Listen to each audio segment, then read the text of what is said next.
J'aime bien le Kenya. Allô, oui. Peut-être l'intervention concernant... voilà, quand même. Donc, Monsieur le Président, chers collègues, quelques observations concernant les objectifs à atteindre et les indicateurs que vous avez retenus.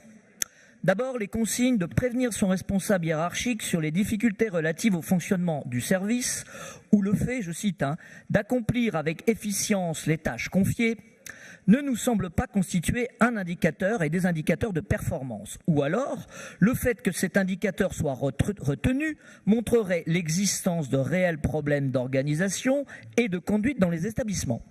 Même remarque concernant les critères sur le respect des consignes de sécurité ainsi que sur l'indicateur du port des équipements de protection individuelle et sur le respect des consignes d'hygiène et de sécurité. Si j'ajoute à cela que l'indicateur portant sur la participation aux améliorations de services ainsi que celui sur, je cite, l'esprit d'équipe ne sont pas suffisamment explicites, il apparaît alors que vous n'avez pas bien cerné et défini les critères objectifs retenus pour l'attribution de cette prime.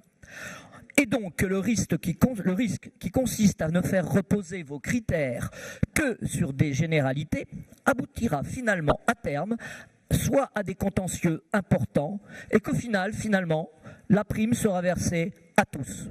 Sauf évidemment si les chefs d'établissement s'y opposent, ceux-ci devront alors rédiger un rapport expliquant l'insuffisance caractérisée de tel ou tel ATEE dans son service, et cela est extrêmement rare.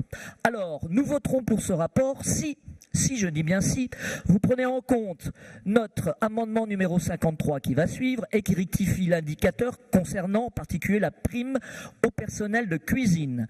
Si vous rejetez notre amendement qui rectifie cette imprécision, nous ne participerons pas au vote. Je vous remercie. Merci beaucoup. Vous voulez présenter le 54 en même temps ?